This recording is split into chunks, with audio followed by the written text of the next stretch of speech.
આજની ધર્મકથા. પ્રણામ. રાજકારણના દાવપેચ શું હોય અને એક સત્તા અથવા સિંહાસન માનવીને કઈ હદ સુધી ભ્રષ્ટ કરી દે છે, કઈ હદ સુધીની અધમતા એના જીવનમાં લાવી દે છે, એના અઢળક દ્રષ્ટાંતો ઇતિહાસની અંદરમાં નોંધાયેલા છે. સત્તા માટે યુદ્ધો થયા હોય, સત્તા માટે બાપ દીકરા, ભાઈ એકબીજાની સામે પડીને ખૂન કર્યા હોય. આવી તો કેટલીય વાતો. આ બધાના મૂળમાં જોવા જઈએ તો મનુષ્યની અંદર રહેલો એક દોષ કે જે આખું આવું વિશ્વ ઊભું કરે છે, એ છે અહંકાર. સત્તાની પ્રાપ્તિ પછીથી કોઈ જીવ ભગવાન નથી બની જવાનો કે ચાલો સત્તા મળી ગઈ એટલે હવે આપણા જીવનમાં કંઈ ખોટું નહીં થાય. આવું તો બધાને ખબર છે. પણ સત્તાની પ્રાપ્તિનો જે નશો છે એના ઊંડાણમાં જતાં ખ્યાલ આવે કે મહદ અંશે સત્તાની પ્રાપ્તિ એ પોતાના અહંકારની પુષ્ટિ માટે છે. મારી પાસે લોકો કરતાં કંઈક વિશેષ છે અને એના આધારે હું મારા ન ગમતા લોકોને દબાવી દઉં અને મારા ગમતા લોકોની વચ્ચે હું મને એવી રીતે પ્રસ્થાપિત કરું કે લોકો મારા ગુણગાન ગાય. આ એક મૂળભૂત ભાવના. અને આવી જ ભાવના મુબ્રિઝ ખાનના મનની અંદરમાં એટલી બધી વ્યાપી ગઈ કે જ્યારે એને એની બહેનના કહેવાથી બક્ષી દીધો હતો. હેમરાજ શેઠ એની પણ ના હતી કે આ માણસને ન છોડાય. સલીમ શાહનું પોતાનું અંગત મંતવ્ય હતું કે કોઈ દિવસ આવી વ્યક્તિ પર હવે ભરોસો ન કરી શકાય.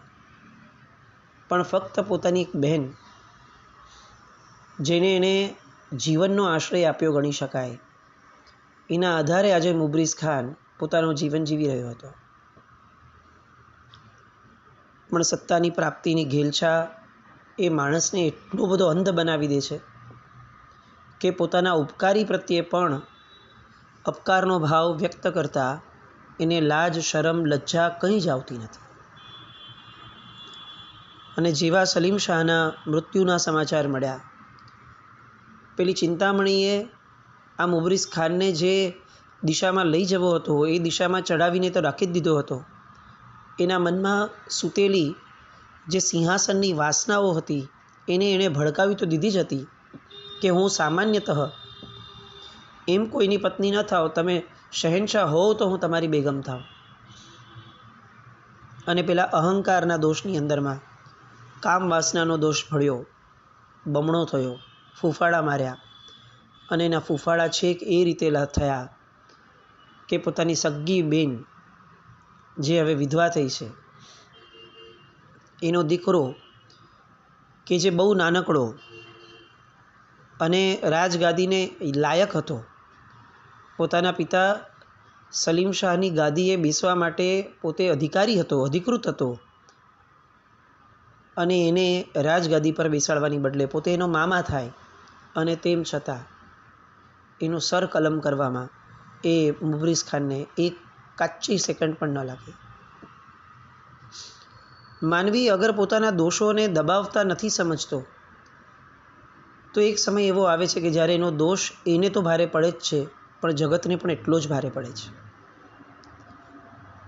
મુબ્રિઝ ખાનનું આ હિચકારું કૃત્ય એની બેન સહન ન કરી શકી. ચિંતામણીને તો સમાચાર મળ્યા અને એની તો ખુશીનો પાર ન હતો. એને એ ખુશી ન હતી કે હવે પોતે બેગમ બનશે. એને મૂળભૂત ખુશી એ હતી કે આજે મારા પિતા આદિ, મારા પરિવારજનો, નગરજનો, આ બધાની હત્યા કરનાર માણસ, એનો વંશ ખતમ થયો. આ બાજુ ખવાસ ખાન, એનું તો જીવન આમ પણ પૂરું થઈ ગયું હતું. કારણ કે એવા સમાચાર સલીમ શાહ જીવતા હતા ત્યારે જ મળ્યા હતા કે ખવાસ ખાનને કોઈકે આશ્રય આપ્યો હતો. એને આશ્રય આપી અને સલીમ શાહની વિરુદ્ધ લડવા માટે બળ પણ આપ્યું હતું. પણ એટલામાં ઓલાને એમ લાગ્યું કે આ ખવાસ ખાન મારું પણ રાજ્ય લઈ લેશે એવું વિચારી અને એણે કૂટનીતિથી ખવાસ ખાનનો ખૂન કરાવી દીધેલો હતો. બીજી બાજુ પેલો સલીમ શાહનો ભાઈ આદિલ શાહ, ભગવાનનો માણસ, પણ એને કોઈ આશરો આપનાર નહીં. કોઈને હેમરાજ શેઠની સામે પડવું ન હતું, કોઈને આગ્રાની ગાદીની સામે પડવું ન હતું. એટલે બિચારો છુપાતો છુપાતો ભટકતો હતો. એનો ભાઈ સ્વયં એને ગોતે છે, પણ પેલાના મનની અંદરમાં જે ઘવાયેલો ક્રોધ ગણીએ કે ઘવાયેલી એક લાગણી ગણીએ, પોતાના જીવનને નિષ્ફળ ગણતો એકાંતમાં જીવન વિતાવી અને અંતે સાવ એકાંતવાસી થઈ અને મૃત્યુ પામ્યો. શેરશાહનો આખો વંશ પૂરો થયો. હવે આ મુબરીઝ ખાન, જેણે પોતે સિંહાસન પર બેસી અને પોતાનું નામ મોહમ્મદ શાહ એવું રાખી દીધું, જેણે પોતાને આદિલ શાહ નામનો ખિતાબ પણ ધારણ કરાવડાવ્યો, અને પોતે આજ પછીથી હવે આ તખ્તના સામ્રાજ્યના શહેનશાહ સરતાજ છે એવી ઘોષણા કરાવી દીધી. સમાચાર પહોંચ્યા હેમરાજ શેઠ પાસે. હેમરાજ શેઠ એમને જેવા સમાચાર મળ્યા, એમણે જોયું કે હવે આ ઘરને તો ફરીથી ગૃહક્લેશની જ્વાળાઓએ ભરડી લીધું છે. એટલે તરત જ એમણે પોતાના સ્થાનેથી પંજાબના સુબેદાર સિકંદર શાહ સૂર અને બંગાળના સુબેદાર મોહમ્મદ શાહ સૂર અને એની સાથે સીપે સલાર ઇબ્રાહિમ સૂર સેનાપતિ, એ ત્રણેયને એમણે સંદેશો મોકલાવ્યો કે શૈતાન સાથે મૈત્રી કરવી એ ઈશ્વરની સામે દ્વેષ કરવા બરાબર છે. માટે મુબરીઝ ખાનને શિક્ષા થવી જ જોઈએ. એણે જે કામ કર્યું છે એ એક શૈતાનને છાજે એવું છે. એટલે હવે તમે ત્રણ ભેગા થાઓ અને આપણે આ મુબરીઝ ખાનને એણે જે કર્યું છે એની સજા આપીએ. પણ સિકંદર શાહ અને ઇબ્રાહિમ એ બંને તો મુબરીઝ ખાનના સગા હતા. એણે કોઈ ટેકો જ ના આપ્યો. એણે એક પણ જગ્યાએ ક્યાંય બી કોઈ વ્યક્તિઓએ એને એવો સમર્થન આપવાની વાત પણ એને ન કરી.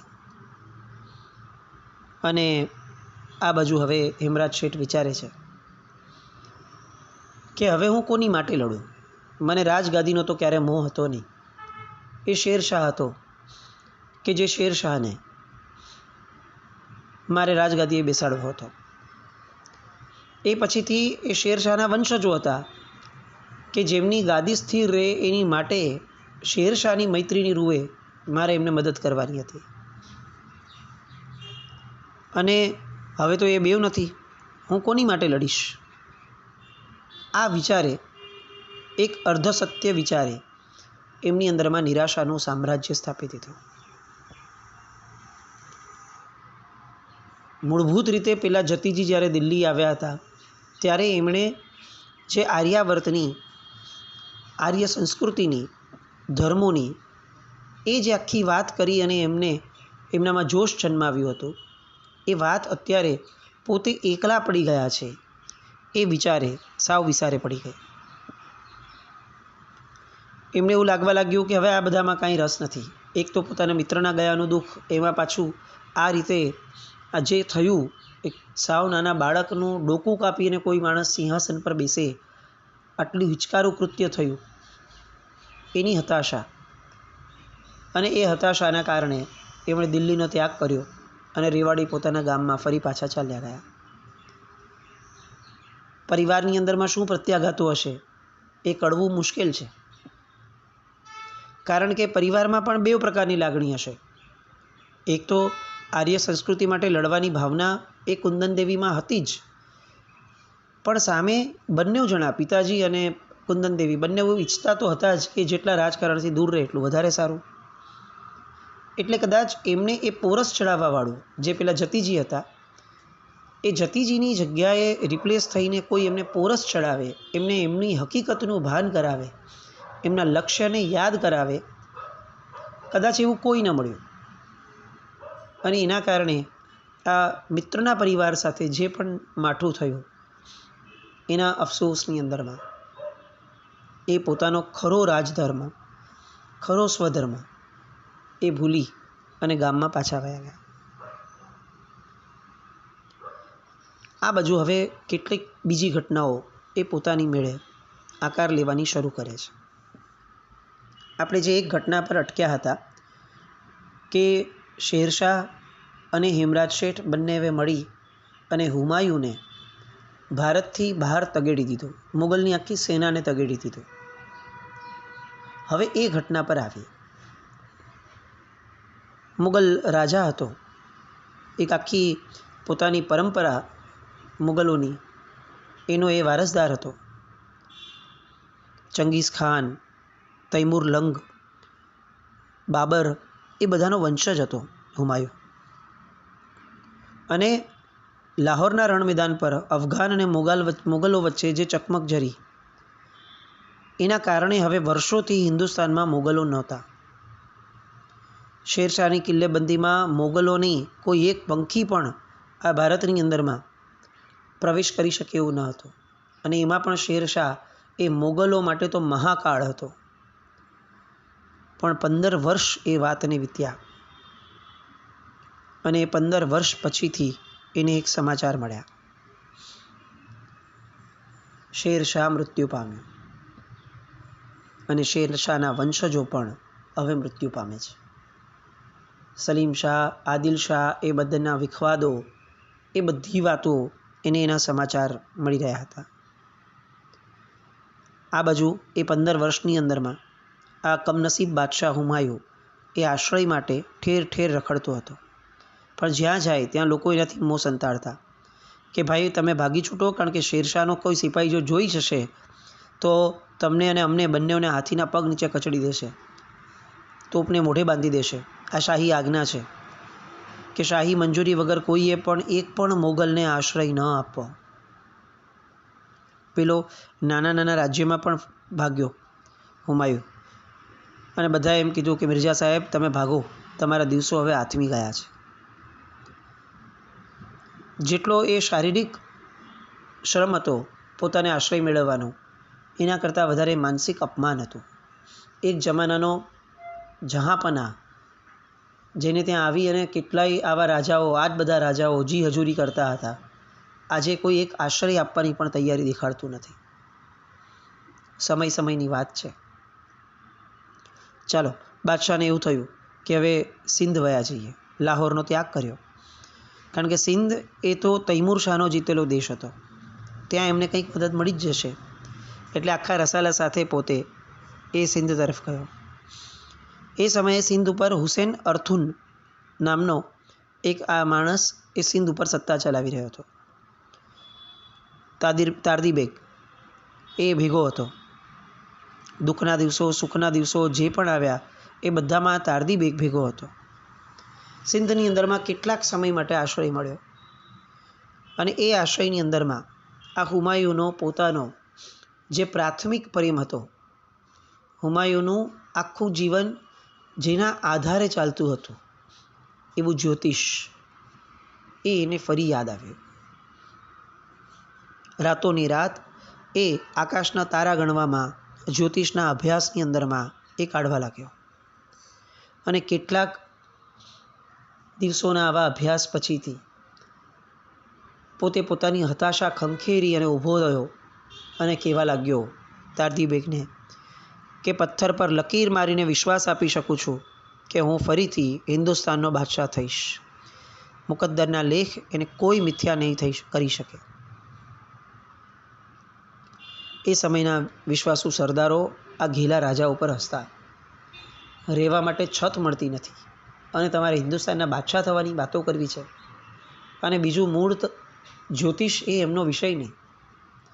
એટલે જ્યોતિષની વાતોના આધારે આ બાદશાહ જે એમને બોલી રાખે છે, એ સમયમાં બધાને થોડું ઘેલાપણું લાગતું. આ બાજુ સિંધથી હિંદમાં વચ્ચે રસ્તામાં આવતું હતું. હિંદાલમાં જતાં હુમાયુની નજર એક 15 વર્ષની કન્યા ઉપર પડી. કસ્તુરી મૃગ જેવી કમર, રૂપેરી ગરદન, ફૂલ જેવી આંખો, બહુ જ જેને કહી શકાય કે રૂપાળી હતી એવી એ કન્યા. અને પેલા મધુબિંદુનું જેમ દ્રષ્ટાંત આવે છે ને કે એક મધનું ટીપું ખાવા સમયે જીવ પોતે પોતાની બધી જ મુશ્કેલીઓ એને ભૂલી જાય, એવી રીતે સાવ નિસહાય ને અસહાય દશાની અંદરમાં ભટકતો, અપમાન સહેતો એવો હુમાયુ એ 15 વર્ષની કન્યા ઉપર એવો મોહાયો કે બધું જ ભૂલી ગયો. અફઘાનોની આ પ્રચંડ જે એની દુશ્મનાવટ, એમનું યુદ્ધ, એમના હાર, એની પછીની સ્થિતિ બધું જ ભૂલી ગયો. અને બસ એમને એમ થયું કે મેં એકવાર આ સુંદરીને જોઈ હતી, હવે એ સુંદરીને મારે ગમે તેમ કરીને મેળવવી છે. એના પિતાનું નામ શેખ અલી અને એ સુંદરીનું નામ હમીદા બાનુ. પોતાની ઉંમર કેટલી મોટી હુમાયુની એ સમયે, પણ આ 15 વર્ષની છોકરીને પસંદ આવી. જ્યારે ખબર પડી કે હુમાયુને આવું ખરાબ વિચાર આવ્યો છે 15 વર્ષની છોકરીને પરણવાનો, એટલે એ તરત એની પર ગુસ્સે થઈ ગયો મિર્ઝા હિન્દાલ કે એ ક્યારેય ન બની શકે. પણ હુમાયુએ એ યુવતી સાથે પોતાના ગ્રહયોગ ગણીને જોયા. જો અમારી જોડી જામી જાય તો આના પુણ્યના કારણે, આના ભાગ્યના કારણે મારું ભાગ્ય 100% પલટી ખાય. બધાને વાત કરી, બહુ જલ્દીથી ભરોસો તો ન બેસે, પણ તેમ છતાં હુમાયુના ગણિત, હુમાયુની સમજાવટના આધારે એ હમીદા બાનુને હુમાયુ સાથે પરણાવવામાં આવી. હવે જ્યારે સિંધના હુસેન પાસે ગયા ત્યારે આ બધી વાતો થઈ અને શેરશાહ ત્યારે જીવતો હતો. સિંધના હુસેને ના પાડી દીધી કે તમે અહીંયાથી ભાગી જાઓ, સિંધ નહીં છોડો તો હું તમને કેદ કરી અને દિલ્હી મોકલી દઈશ. દર ભટકતો હતો હુમાયુ, એમાં ઓર ભટકવાનું થયું. લોકોને એમ થયું કે આ પરણ્યા પછી શું ફરક પડ્યો, પણ હુમાયુને ખબર હતી કે સમય પાકવાનો બાકી છે. કંઈ પરવા નહીં, ચાલો જોધપુર જઈએ. જોધપુરનો નરેશ માલદેવ એ તો મારો મિત્ર છે. છેક ત્યાંથી સિંધથી બિકાનેર, જેસલમેરના ભયંકર રેતાળ રણ ખૂંદવા લાગ્યો. કોઈ પાણી ન મળે, ઝાડપાન ન મળે, ખાવાનું ક્યાંથી હોય. ધીરે ધીરે જાનવરો મરતા ગયા, સિપાહીઓ મરતા ગયા. પણ બાદશાહને નજર સામે પોતાની શહેનશાહત દેખાતી હતી કેટલાક વર્ષો પછીની, એટલે એ જરાય ના હિંમત ન બન્યો, આગળ વધતો ગયો. અને ત્યાં જ્યારે પહોંચવા આવ્યો ત્યારે ખબર પડી કે માલદેવ રાજા એ હુમાયુને પકડવા માટે સામેથી સૈનિકો મોકલે છે. એને સમાચાર મળ્યા કે હુમાયુ અહીંયા આવે છે, એટલે એને પણ પકડી લેવા માટે સૈનિકો મોકલે છે. સમય ખરાબ હોય ને ત્યારે કોઈ સગું નથી હોતું ને કોઈ વહાલું પણ નથી હોતું. આ હુમાયુને સમજાયું. એ ધોમ ધકતું અનંત રણ, વિકરાળ રણ, એને એ ત્યાંથી પાછો ફરે છે વિતાવીને. પાણી કરતાં એ બહાદુર સવારો મોગલો જમીન પર પડવા લાગ્યા. તારદી બેગ એની પડખે ઊભો છે અને એ સમયે પોતાનો ઘોડો પણ મરી જાય છે હુમાયુનો. તારદી બેગ પોતાનો ઘોડો આપવાની ના પાડે છે. એક સૈનિક આવે છે. એ સૈનિક જે છે એ ખાલી એને ઘોડો આપે છે, પણ અંતે તો એ મૃત્યુ પામે છે સૈનિક પોતે. આમ ને આમ પાણી બોલી અને બધા મરવામાં એક પછી એક આગળ વધતા હતા. એવામાં એનું એક ધ્યાન જાય છે એક શેઠ ઉપર, શાહુકાર ઉપર. એ શાહુકાર જે છે ગામમાં કંઈક જતા રસ્તામાં, એ શાહુકાર પણ પાણી કરતો હતો એ રણમાં. બાદશાહને તુક્કો સૂઝ્યો. એણે પોતાના કૂવા પરથી જે મશક જે પોતાની હતી ને એ મશક ભરીને બાદશાહ પોતે લાવ્યો, પેલા શાહુકારને પાણી આપ્યું અને શાહુકારના દ્રવ્યથી એણે દુઃખના દિવસો કાઢ્યા. પછી આ જે કરજ લીધું એણે, એ કરજમાંથી મુક્ત થવા માટે એણે ફરીથી દરખાસ્ત આપી કે હું તમને તમારી સેવા કરવા માટે હજુ તમારે ત્યાં રહું. પણ પેલો શાહુકાર ના પાડે છે કે તમે મને પાણી પીવડાવ્યું છે, તમારું ઋણ ચૂકતે થઈ ગયું છે, હવે તમે અહીંયા રહેવાની જરૂર નથી. એટલે એ પોતે અમરકોટ પહોંચ્યો. ત્યાં સોંડા વંશનો રાણા પ્રસાદ એ અમલ રાજ્ય કરતો હતો. એણે આ બાદશાહની વિપત્તિમાં પોતે સહાય આપી. લગ્ન કરાવ્યા, વ્યવસ્થિત ખાતર બરદાસ્ત કરી. નિરાતની પહેલી રાત જાણે વર્ષો પછી એને મળી હોય એવી રાત એને ત્યાં મળી. 5,000નું સૈન્ય આપ્યું. રાજાને બીજું શું જોઈએ? એટલે 5,000નું સૈન્ય આપ્યું અને સિંધના રાજા ઉપર હુમલો કરવા માટે એણે મોકલ્યું, તૈયારી કરી. ત્યાં એને સમાચાર મળ્યા કે હમીદા બાનુએ પુત્રને જન્મ આપ્યો છે. બસ એને જન્મકુંડળી કાઢી. તરત ખ્યાલ આવી ગયો કે આ ગ્રહયોગ એવો જબરદસ્ત છે કે આ મારો બાળક એ બીજો તૈમૂર થશે, પ્રતાપી થશે, મોગલ કુળને ઉજાડશે. અને બાદશાહ નાચવા લાગ્યો. અને હવે એણે એવા જોશથી હુમલો કર્યો સિંધ ઉપર કે એને એવું લાગ્યું કે હવે તો બધું જ પાસા પોબાર પડવાના, મારું ભાગ્ય પલટાવાનું. પણ નસીબ બે ડગલા આગળ. એ સિંધ પરની લડાઈમાં મોગલોએ જે મૂળભૂત રાજા રાણા પ્રસાદ હતો એના સૈન્યનું તો અપમાન કર્યું, રાણા પ્રસાદનું પણ અપમાન કર્યું. અને એના કારણે એ 5,000નું સૈન્ય પણ પાછું થયું. પોતે મોગલોએ પણ ભાગવું પડ્યું. બાદશાહે તો જીવ બચાવીને નાસવું પડ્યું. અને એ વેળા એ મોગલોનો નરવીર બહેરામ ખાન એને મળ્યો. અને બસ હવે એક જોડી તૈયાર થઈ, બહેરામ ખાન અને હુમાયું. આ બંનેઓને હવે ભારત તરફ વળવાનો ભાવ થયો. અને બંને જણા એની તૈયારી, ભારતને જીતવાની કેવી તૈયારી કરે છે અને કઈ રીતે હુમાયુંનું પુનરાગમન થાય છે, એ બધી વાત માટે આવતીકાલે મળીએ. જીના આજ્ઞા વિરુદ્ધ કંઈ પણ બોલાયું તો